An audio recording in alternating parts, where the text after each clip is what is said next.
नमस्कार दोस्तों, स्वागत है आपका अपने YouTube channel unique star classes पे। दोस्तों, मैं उम्मीद कर रहा हूँ कि ये जो 5 का पंच सीरीज है आपको सक्सेस की तरफ बढ़ा रहा होगा। और इसी कड़ी में आज इस सीरीज का 7वां वीडियो आप लोगों के रिकमेंडेशन पर मैं लेके आ रहा हूँ दोस्तों। और वो भी ऐसे ऐसे प्रश्न जो मील के पत्थर साबित हो गए आपके एग्जाम में दोस्तों। जैसे देखिए, प्रश्न है, हिंदी का पहला उपन्यास किसे माना जाता है? ये आपका क्वेश्चन है दोस्तों। और इसका ऑप्शन देखिए कितना अच्छा अच्छा है। चंद्रकांता, परीक्षा गुरु, त्रिवेणी, नूतन ब्रह्मचारी। और आप जानते हैं दोस्तों कि रामचंद्र शुक्ल जो हिंदी साहित्य का इतिहास जिन्होंने लिखा था, उनका माना गया हर एक तथ्य लगभग हिंदी के लिए सही सिद्ध होता है। तो इसी आधार पर हम देखेंगे कि इनमें से कौन सा उत्तर सही है। तो बिल्कुल आप लोग गेस करिए, कमेंट करिए जल्दी से, कौन सा उत्तर सही है। बिल्कुल दोस्तों, ये है परीक्षा गुरु। परीक्षा गुरु दोस्तों, ध्यान रखिए, ये जो परीक्षा गुरु है ये उत्तर इसका सही होगा। अब आते हैं इन सब के बारे में बात करते हैं। जैसे चंद्रकांता की आप बात करते हैं तो आप देखते हैं कि इसे लिखने वाले देवकी नंदन खत्री है ना। और यह एक तिलिस्म की कहानी है, तिलिस्मी उपन्यास है। और इन्होंने और भी रचनाएं की है, जैसे चंद्रकांता संतति, है ना। तो आइए दोस्तों, हम लोग इन चारों की बात करते हैं कि किसको किसने लिखा और क्या इसकी विशेषता है। आगे बढ़ते हैं। मेरे दोस्तों ध्यान दीजिएगा, आप देख रहे होंगे कि जो आपका हिंदी का पहला उपन्यास चंद्रकांता की जो बात हो रही वो तो है नहीं, ये परीक्षा गुरु है। अच्छा, चंद्रकांता की रचनाकार जो है वो कौन है दोस्तों? तो देवकी नंदन खत्री जी हैं। देवकी नंदन खत्री जो है इसके रचनाकार है। इन्होंने और भी तिलिस्म रचनाएं की हैं। कौन कौन सी? ध्यान दीजिएगा। चंद्रकांता संतति, नरेंद्र मोहिनी, काजर की कोठरी, कुसुम कुमारी, कटोरा भर, भूतनाथ। तो दोस्तों ध्यान रखिए, भूतनाथ इनका बड़ा पूछता है। भूतनाथ बड़ा पूछता है दोस्तों, ध्यान रखिएगा इस चीज को। आगे बढ़ते हैं दोस्तों, आप देख रहे होंगे कि परीक्षा गुरु 1882 में श्रीनिवास दास ने लिखा था। 1882 में इसे श्रीनिवास दास ने लिखा था दोस्तों परीक्षा गुरु को। नोट करिए, कॉपी कलम लेके बैठे दोस्तों। अगर पेपर की खोपड़ी में छेद करना है तो, पेपर की खोपड़ी तोड़ना है तो कॉपी कलम लेकर बैठिए। और देखिए, आचार्य रामचंद्र शुक्ल ने इसे माना है कि यह पहला मौलिक उपन्यास है दोस्तों, परीक्षा गुरु। ठीक है ना, पहली प्रायोरिटी होनी चाहिए परीक्षा गुरु को। ठीक है, परीक्षा देने को हम लोग पहली प्रायोरिटी देते हैं ना, उसी तरह। त्रिवेणी दोस्तों, त्रिवेणी किशोरी लाल गोस्वामी की रचना है। मैंने पीछे भी बताया हुआ है कि यह किशोरी लाल गोस्वामी की रचना है। अगर हम बात करें नूतन ब्रह्मचारी, 1886 में बालकृष्ण भट्ट ने इसे लिखा था। इन्होंने एक और रचना की थी, 100 अजान 100 जान, ये किया था 1892 में। 1892 में 100 अजान 100 जान, एक सेठ, बिगड़ा हुआ सेठ था जिसको सही करने के बारे में इसमें लिखा गया है दोस्तों। अच्छा देखिए, नोट मैंने इसलिए बनाया है कि कुछ लोग देवरानी जेठानी को कहानी मानते हैं, देवरानी जेठानी की कहानी को पहला उपन्यास मानते हैं, जो 1870 में आई थी पंडित गौरी दत्त की। कौन मानता है? डॉक्टर राम गोपाल राय मानते हैं कि देवरानी जेठानी की कहानी पहला उपन्यास है। और भाग्यवती जो 1877 में आई थी, इसको भारद्वाज फिल्लौरी जो है लिखा था, इन्होंने लिखा था। और इसको डॉक्टर विजय शंकर मल्ल मानते हैं कि भैया ये पहला उपन्यास है। तो अगर विजय शंकर मल्ल के हिसाब से आए तो भाग्यवती बताएंगे, अगर आपका रामगोपाल राय के हिसाब से आए तो देवरानी जेठानी कहानी बताएंगे। लेकिन नॉर्मल अगर पूछते सिर्फ बिना नाम के कि भारत का पहला, हिंदी साहित्य का पहला उपन्यास, तो आप परीक्षा गुरु को बेहिचक बताइएगा, क्योंकि रामचंद्र शुक्ल एक जाने माने इतिहासकार रहे हैं, मतलब हिंदी साहित्य का काफी जाने माने वो स्थान रखते हैं, उनका हर चीज प्रमाणिक होता था। तो परीक्षा गुरु अगर इन दोनों का नाम न दे तो परीक्षा गुरु को आप ऑलरेडी मान लेंगे। ठीक है ना, छोड़ना नहीं है किसी भी चीज को। देखिए कितना बारीकी से हमने सारी चीजें बता दी, और ये इतनी बार आएगा दोस्तों ना कि आपको आनंद आ जाएगा। ठीक, आइए आगे बढ़ते हैं। नेक्स्ट क्वेश्चन दोस्तों, ये क्वेश्चन भी जबरदस्त है। कई बार पूछा, और पीछे का वीडियो देखिए ना, तो अब कोई भी ऐसा क्वेश्चन नहीं है जो आपके वीडियोज में पीछे नहीं मिला हो। अगर आप 5 वीडियोज का, इससे पहले के 6 वीडियोज का नोट्स बनाए हों, तो आप 2 पन्ने भी पलटेंगे तो ये इसका उत्तर मिल जाएगा दोस्तों। अब आप जानते हैं, मुझे लगता है कि अगर आप बेहतरीन तरीके से इसका नोट्स बनाए होंगे तो अब आपका 70% सिलेबस इसमें कंप्लीट हो जाएगा, सिर्फ 7 वीडियो में दोस्तों, सिर्फ 7 वीडियो में। आप सोच सकते हैं कि कितना बेहतरीन तरीका है हिंदी साहित्य को पढ़ने का। ये देखते हैं, मृगनयनी उपन्यास के लेखक कौन है? ऑप्शन में है रंगेर राघव, जय शंकर प्रसाद, वृंदावन लाल वर्मा, भगवती चरण वर्मा।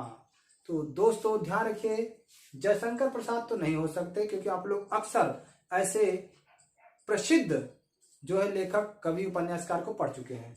रंगेर राघव, वृंदावन लाल वर्मा, भगवती चरण वर्मा। अब देखिए, रंगेर राघव जो है एक उपन्यासकार है, जो मनोवैज्ञानिक उपन्यासकार है लगभग। अब इसमें से बताना है वृंदावन लाल वर्मा और भगवती चरण वर्मा में से, तो आपका उत्तर क्या होगा जल्दी से बताइए, जल्दी से कमेंट बॉक्स में कमेंट करिए दोस्तों। और बिल्कुल सही, ये उत्तर होगा वृंदावन लाल वर्मा। कि पीछे आप वीडियो उठा के देखिए, आपको मिल जाएगा दोस्तों कि कौन सा मृगनयनी, किस लेखक ने इस उपन्यास को लिखा है दोस्तों। अब आपके सारे क्वेश्चन लगभग पीछे के वीडियो से मिलेंगे, लेकिन बार बार लिखने से, करत करत अभ्यास, जड़मति हो तो सुजान, रसरी यावत जात से सिल पर पड़त निशान। तो बार बार अभ्यास करना पड़ेगा, लिखना पड़ेगा दोस्तों। क्या करना पड़ेगा? लिखना पड़ेगा। इस चीज को ध्यान रखिएगा, ठीक है। चलिए आइए इन चारों के बारे में समझते हैं दोस्तों। देखिए इन महानुभावों को ध्यान से देखिएगा। रंगेर राघव, मैंने कई बार बता रखा है कि इनका पूरा नाम है तिरुमल्लई नंबाकम वीर राघवाचार्य। तिरुमल्लई नंबाकम वीर राघवाचार्य। हिंदी साहित्य में ये रंगेर राघव के नाम से लिखते हैं दोस्तों। ध्यान रखिएगा, 1923 में जन्म होता है, 62 में चल बसते हैं। इनका जो इम्पोर्टेंट या महत्वपूर्ण कहिए, वेरी वेरी IMP जो रचनाएं हैं दोस्तों, घरौदा, विषाद मठ, मुर्दों का टीला, कई बार पूछा जा चुका है। मुर्दों का टीला किसे कहते हैं? मोहनजोदाड़ो। ध्यान रखिएगा, सीधा साधा रास्ता, उबाल, अंधेरे के जुगनू। सीधा साधा रास्ता, उबाल, अंधेरे के जुगनू। दोस्तों ध्यान से देखिए, आपको समझ में आ रहा है कि ये सारे के सारे उनके बहुत ही महत्वपूर्ण उपन्यास हैं। अगर मैं बात करूं जय शंकर प्रसाद की, जय शंकर प्रसाद, छायावादी युग के ब्रह्मा की बात करूं मैं अगर, तो आप देखेंगे दोस्तों कि इनकी उपन्यास तो 3 है। कंकाल, तितली, इरावती। इरावती क्या है? अधूरी है दोस्तों। कंकाल, तितली, इरावती, जिसमें से इरावती क्या है? अधूरी है मेरे साथियों, ध्यान रखिए। फिर हम काव्य रचना की बात करें, कविता वगैरह की, तो चित्राधार, कानन कुसुम, करुणालय, प्रेम प्रतीक, झरना, आंसू, कामायनी, महाराजा का महत्व। दोस्तों ध्यान रखो, झरना से छायावाद का उदय माना जाता है। छायावाद, आंसू, कामायनी, प्रेम प्रतीक, करुणालय काफी पूछता है दोस्तों। कहानी में देखिए, छाया, प्रतिध्वनि, आकाशद्वीप, आंधी, आंधी, इंद्रजाल, सब के सब इसमें आ जा रहे हैं, और यही से तो प्रश्न बनते हैं। देखिए जयशंकर प्रसाद का इतना अगर आप याद कर लिए तो अलग से प्रश्न के कृत्यों से नहीं मिलेगा आपको। नाटक, प्रायश्चित, राजश्री, विशाख, अजातशत्रु, जन्मेजय का नाग यज्ञ, कामना, यही पूछा था इस बार बीपी, मतलब बिहार के मिडिल वाले जो टीचर 9-10 वाले थे, उनके पेपर में दोस्तों बिहार टेट में पूछा था कि जन्मेजय का नाग यज्ञ किसकी रचना है। और ध्यान रखिए, यह जयशंकर प्रसाद की रचना है। स्कंदगुप्त, एकघूट, चंद्रगुप्त, ध्रुव स्वामिनी, ये सब का सब मिला करके दोस्तों इनके नाटक हैं। और इतनी रचनाएं अगर याद हो गई तो मुझे लगता है कि अलग से आपको जयशंकर प्रसाद को याद करने की जरूरत नहीं है, छायावाद के ब्रह्मा को याद करने की जरूरत नहीं है दोस्तों। आगे देखिए, अब आते वृंदावन लाल वर्मा के पास, जो कि मृगनयनी के लेखक हैं दोस्तों। आप देखिए, गढ़कुंडार इनका पूछता है, झांसी की रानी पूछता है, मृगनयनी तो खुद पूछा हुआ है। भुवन विक्रम, महाराजा महारानी दुर्गावती भी इनका इंपॉर्टेंट है उपन्यास, ध्यान रखिएगा। भगवती चरण वर्मा की बात करते हैं, पतन, चित्रलेखा, देखिए पीछे पूछा हुआ था एक क्वेश्चन में। 3 वर्ष टेढ़े मेढ़े रास्ते, अपने खिलौने, भूले बिसरे चित्र, अक्सर इसको महादेवी वर्मा को हम लगा देते हैं। भूले बिसरे चित्र किसने लिखा है? भगवती चरण वर्मा ने लिखा है। क्या निराश हुआ जाए, यह भी भगवती चरण वर्मा की बहुत ही अच्छी कृति है दोस्तों। क्या निराश हुआ जाए? बिल्कुल नहीं। सच है विपत्ति जब आती है कायर को ही दहलाती। तो निराश होने की कोई जल्दी नहीं है दोस्तों, ना निराश होंगे हम। पढ़िए, मन लगाकर नोट्स बनाइए और देखिए, गारंटी के साथ आपको याद ना हो गया तो फिर कहिएगा कि नहीं मैं क्या कह रहा था। आगे बढ़ते हैं नेक्स्ट क्वेश्चन की तरफ। दोस्तों ये भी देखिए कितना जबरदस्त क्वेश्चन है, आप इसको समझिए इस तरीके से कि इनमें से कौन सा उपन्यास ईलाचंद्र जोशी का नहीं है। ईलाचंद्र जोशी का नहीं है दोस्तों, तो ध्यान रखिए, ये जो त्याग पत्र है इसको लिखा है जैनेन्द्र कुमार ने, ठीक है ना। और बकिया ये जो 3 है ये सब ईलाचंद्र जोशी के है। और एक चीज, जहाज का पंछी भी अगर पूछे ना तो यह आपका सब का सब, ये पूरा मिलाकर दोस्तों, पूरा मिलाकर किसका है, ये पूरा का पूरा ईलाचंद्र जोशी ने लिखा है दोस्तों, इन्होंने लिखा है, ठीक है ना। पूरा पूरा किसने लिखा है, ईलाचंद्र जोशी ने लिखा है। और जैनेन्द्र कुमार की बात करें तो जैनेन्द्र कुमार ने लिखा है सुनीता, कल्याणी, परख, ये सब उपन्यास है इनके। उसके बाद त्याग पत्र और उसके बाद मुक्ति बोध, इनकी सबसे अच्छी रचना मुक्ति बोध मानी जाती है दोस्तों ना। तो इसी के लिए उनको मिला था साहित्य अकादमी पुरस्कार। अब देखिए दोस्तों, सुनीता कल्याणी को परख कर उन्होंने त्याग पत्र दे दिया था, क्योंकि मुक्ति बोध जो है उनको मुक्ति बोध कराना था, ठीक है ना। उसके बाद देखिए मुक्ति पथ में सन्यासी, ऋतु चक्र, आपका मुक्ति पथ, जहाज का पक्षी, ये सब ईलाचंद्र जोशी की रचनाएं हैं। अब देखिए दोस्तों, इसमें से कुछ रचनाएं, जैसे आप बात करेंगे फांसी, जैसे इन्हीं की ना कुछ और रचना, ये तो उपन्यास था ऊपर, ये सब का सब उपन्यास था, लेकिन कुछ रचना जैसे ना इनकी बहुत पूछती है। जैसे आप कहते हैं ना कि सर वातायन किसकी रचना है, वातायन, ठीक है ना। फांसी किसकी रचना है, फांसी। और ध्यान रखिएगा आपका जो एक देश है कौन सा, तो ऐसे था ना, जैसे उसका नाम था दोस्तों, ध्यान रखिएगा, मैं थोड़ा सा मिस्टेक कर रहा हूं, आप इसको ऐसे समझिएगा कि इनकी है नीलम देश की राजकन्या, है ना। ये नीलम देश की राजकन्या जो है, नीलम देश की राजकन्या, ठीक है ना। पाजेब, पाजेब, दो चिड़िया, ये सब भी इनकी महत्वपूर्ण कहानियां दोस्तों, ध्यान रखिएगा। उधर उपन्यास लिख दिया, इधर मैंने कहानी लिख दी।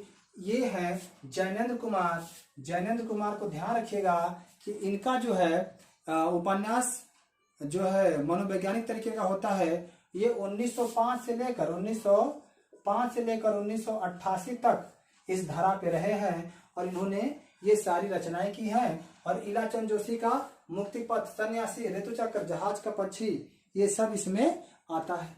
अब आप सोचेंगे कि यार आखिर हम इस तरीके से क्यों पढ़ रहे हैं। आप समझिए, जितनी बार लोग आ रहे हैं ऑप्शन में, उतनी बार मैं उनका जिक्र कर रहा हूं। 10 बार 20 बार के बाद आपके दिमाग में ये बैठ जाएगा और ऐसे बैठेगा कि एग्जाम के समय ऑप्शन देखते ही आप क्या करोगे, क्लिक कर दोगे सीधे कि यही सही है और वही सही होगा दोस्तों। इस बात को भी एकदम गारंटी के साथ नोट कर लीजिएगा। आपको कभी भी किसी भी ऑप्शन में ये कंफ्यूजन नहीं रहेगा कि ये होगा कि ये होगा, ये होगा। इसी में तो गलतियां होती हैं, तो अब ये गलतियां नहीं होनी चाहिए। इसीलिए मैं इस सीरीज के माध्यम से आपको इतना मजबूत बना रहा हूं कि एक पंच से आप क्या करो, पेपर की खोपड़ी में छेद कर दो दोस्तों, 5 का पंच, ठीक है ना। आगे बढ़ते हैं दोस्तों नेक्स्ट क्वेश्चन पे। देखिए दोस्तों, सुनीता नामक उपन्यास पूछ दिया। ये सब पेपर में आए हुए हैं, पीसीएस के पेपर में दोस्तों, नेट के पेपर में आए हुए हैं, पुलिस के पेपर में आए हुए हैं।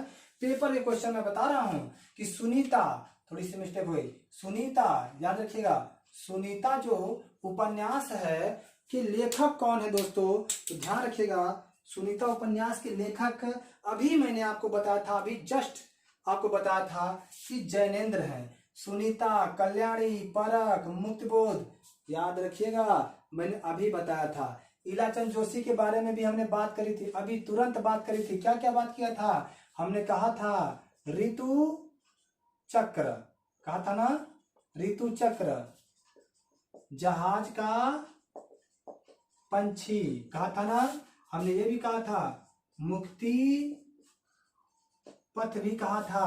देख रहे हैं आपका ऋतु चक्र, जहाज का पंछी, मुक्ति पथ, एक और है दोस्तों जिसका नाम है सन्यासी। सन्यासी की बात हम लोग करें, सन्यासी। तो ये चार इनके उपन्यास बहुत इंपॉर्टेंट है। और ये जानते हैं ये इस धरा पे आते हैं 1933 में दोस्तों, 1903 में आते हैं और 1982 तक रहते हैं। 1903 से 1982 तक रहते हैं, ध्यान रखिएगा। आगे की बात करें 1911 से लेकर 1987 तक रहते हैं दोस्तों। और आगे को कौन नहीं जानता, शेखर एक जीवनी। शेखर एक जीवनी दोस्तों, दो भागों में, भाग 1 1941, भाग 2 1944 में दोस्तों। उसके बाद नदी के द्वीप दोस्तों, नदी के द्वीप और अपने अपने अजनबी, ठीक है ना। 1951 में इसको लिखा था, 1961 में इसको लिखा था। देखिए अब चीजें दोहराई जा रही हैं, दोहराई नहीं, कम से कम ये तो 7-8 बार आ चुके हैं आपके इस वीडियोज में, ठीक है ना। उसके बाद आइए जैनेन्द्र पे। जैनेन्द्र की अभी हम लोग बात किए थे दोस्तों ना, जैनेन्द्र की अभी बात किए थे, जो कि सुनीता के रचनाकार हैं दोस्तों। और हमने इनका बताया था जन्म दिवस, सोच के बताइए जरा, सोच के बताइए जैनेन्द्र कब आए थे। तो ध्यान रखिएगा इन्हीं से 2 साल छोटे थे, 1905 में आए थे दोस्तों। 1900 कब आए थे, 5 में आए थे। और गए कब थे इस दुनिया से दोस्तों, इस दुनिया से गए कब थे, याद रखिए 1988 में गए थे, 1988 में। इन्हीं जैनेन्द्र की हम लोग बात कर रहे हैं ना, सुनीता की बात कर रहे हैं। तो ध्यान रखिएगा सुनीता की अगर हम लोग बात कर रहे हैं तो आप ऐसे लिखिए इसको, एक तो सुनीता, एक कल्याणी, 2 लोग थी ना, सुनीता और कल्याणी। इन्हीं दोनों को परखा तो पाया कि अरे तो एडवांस है भाई। तो इन्होंने क्या किया, त्याग पत्र ले लिया, तुरंत क्या किया, त्याग पत्र लेकर मुक्ति का बोध किया, मुक्ति बोध किया, ठीक है ना। वैसे और भी देखें तो वातायन है ना, वातायन यहाँ पे पूछता है, वातायन फांसी, वातायन फांसी। और किस देश की राजकन्या की हमने बात करी थी, किस देश की, नीलम देश की राजकन्या, किसकी, नीलम देश की राजकन्या दोस्तों। पिछले वीडियो में देखिए, पिछले क्वेश्चन में देख लीजिए, आपको सब मिलेगा दोस्तों। मुख्य चीजें जो है, 2 चिड़िया पाजेब, जय संधि, 2 चिड़िया पाजेब, जय संधि, ये सब इनकी रचनाएं बहुत इंपॉर्टेंट है, इसलिए मैं लिख रहा हूं, क्योंकि बहुत जरूरी है दोस्तों। प्रेमचंद की बात कर लीजिए तो आप देखिए सेवा सदन, 1922 में पहली रचना इनकी आती है दोस्तों, सेवा सदन 1922 में। फिर कौन सी रचना आती है, तो फिर आती है प्रेमाश्रय, रंगभूमि, उसके बाद कायाकल्प, प्रेमाश्रय, रंगभूमि, कायाकल्प, देख रहे हैं कायाकल्प, टोटल 7-8 जो है, इसमें से देखिए सेवा सदन, प्रेमाश्रय, रंगभूमि, कायाकल्प आपका हो गया दोस्तों। उसके बाद आपका निर्मला, गबन, गोदान, मंगलसूत्र, निर्मला, गबन, गोदान, मंगलसूत्र इनका अधूरा था, ये 1918 में था दोस्तों, ये 1922 में था, ये 1925 में था, 1926 में था दोस्तों आपका कायाकल्प, 1927 में आपका निर्मला, 1931 में गबन, 1936 में गोदान और मंगलसूत्र आया था 1948 में, जो कि इनका अधूरा उपन्यास था। आप समझ रहे होंगे और मैं उम्मीद करता हूँ कि साफ साफ दिख रहा होगा दोस्तों कि किस तरीके से आपको याद करना है। अगर मैं याद कर ले रहा हूँ तो आपको भी याद करना है इसी तरीके से। आप देखिए मैंने लगभग सबकी बात कर ली, ईराचंद जोशी, ऋतु चक्र, जहाज का पंछी, मुक्ति पथ, सन्यासी, अज्ञे का शेखर एक जीवनी, नदी के द्वीप, अपने अपने अजनबी, जैनेन्द्र का सुनीता कल्याणी, परख त्याग पत्र, मुक्ति बोध, वातायन फांसी, नीलम देव की देश की राजकन्या, दो चिड़िया, पाजेब, जय संधि।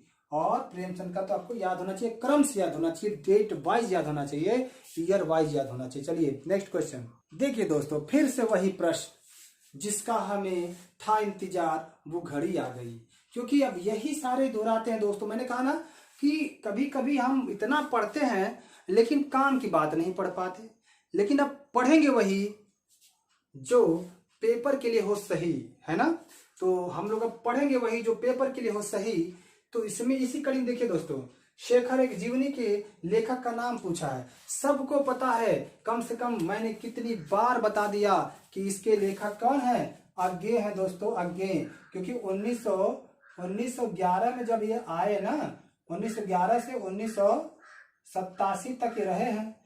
और आपको पता है इनकी शेखर एक जीवनी 2 भागों में आई थी, 1941, 1944।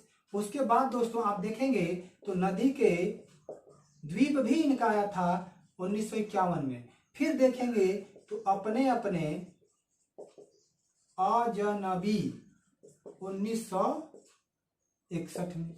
आप समझ सकते हैं कि अब चीजें आपके माइंड से, आपके पहुंच से बाहर नहीं है। आप इलाचंद जोशी की बात करते हैं ना, 1903 में आए थे महाशय, 1903 में आए थे ये। और दोस्तों आपको पता होगा कि 1982 में चल बसे थे, 1982 में चल बसे थे।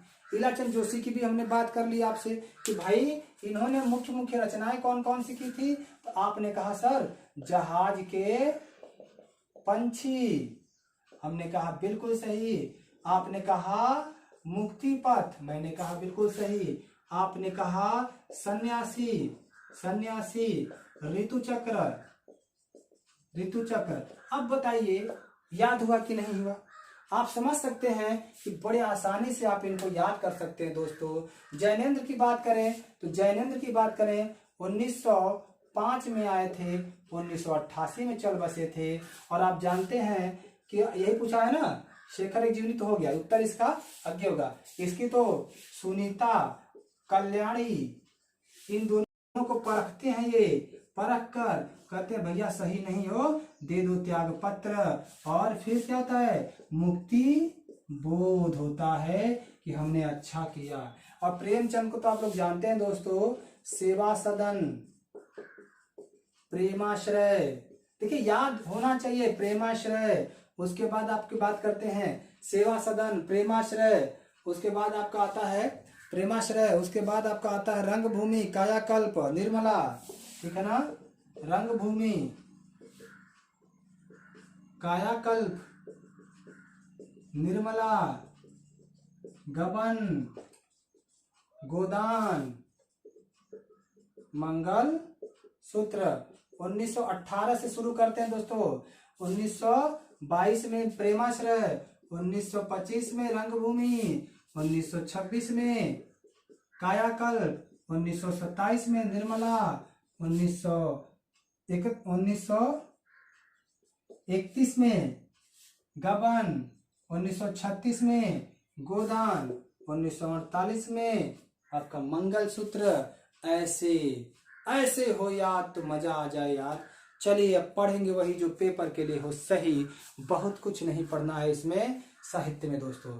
चलिए दोस्तों, आज के 5 का पंच कंप्लीट होता है। और देखिए ये 5 क्वेश्चन कम से कम 50 बार पूछे गए होंगे आपके पेपर में दोस्तों। अब छोड़ना नहीं है, पेपर की खोपड़ी फोड़ना है। अब क्वेश्चन नहीं है छोड़ना, क्योंकि पेपर की खोपड़ी को है फोड़ना, ध्यान रखिएगा। जय हिंद, जय भारत, जय हिंदी।